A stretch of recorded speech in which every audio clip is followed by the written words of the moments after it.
Bon, supposons que tu as ton boss qui te dit, voilà Nico, voilà Sophie, on traverse un moment un peu difficile en ce moment.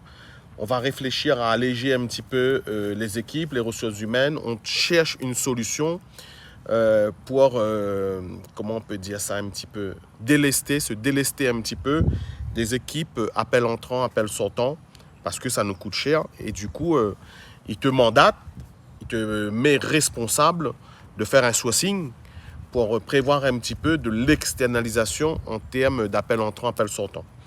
Alors évidemment, tu vas taper ça sur Google, tu vas contacter quelques entreprises, tu vas rédiger un petit cahier des charges techniques, fonctionnels, etc. Peut-être que tu as déjà de l'expérience là-dedans ou pas. Et tu vas envoyer un peu ton dossier au principal boîte. Tu vas peut-être demander de l'aide à ChatGPT aussi. Et puis à un moment donné, tu arriveras obligatoirement sur le pays qui est Madagascar. Alors tu as un site internet, je ne me souviens plus le nom, qui est super bien fait et qui est très technique et qui donne des conseils à toutes les entreprises. Et là, on parle de 15, 20 positions, 50 à 100 à 200 positions pour pouvoir bien sélectionner son agence d'outsourcing à Madagascar, Antananarivo. Maintenant, toi, quand tu choisis ton truc, tu as tout ça c'est vraiment bien. Hein? Mais il te manque un truc, il te manque de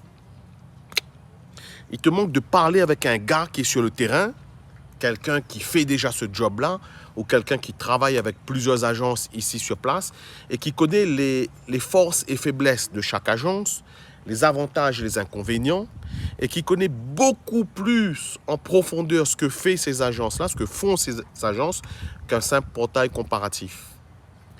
Toutes les agences ne sont pas identiques. Vous avez des agences qui ont des forces et faiblesses. Ce que sait faire bien une agence, l'autre agence ne saura pas forcément le faire de la même façon.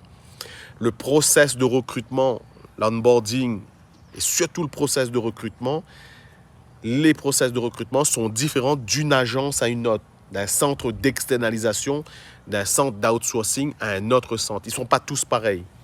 Tu as aussi l'ambiance, l'énergie, le climat, l'énergie que va donner le PDG, le DG ou la directrice dans son centre d'externalisation, l'image, la perception. Tu as des campagnes qui trouveront écho, qui pourront bien vivre dans un certain type d'agence. Et tu as des campagnes qui ne sont pas faites, qui ne sont pas formatées, qui ne sont pas adaptées à des agences. Et ça, toi, tu ne peux pas le savoir.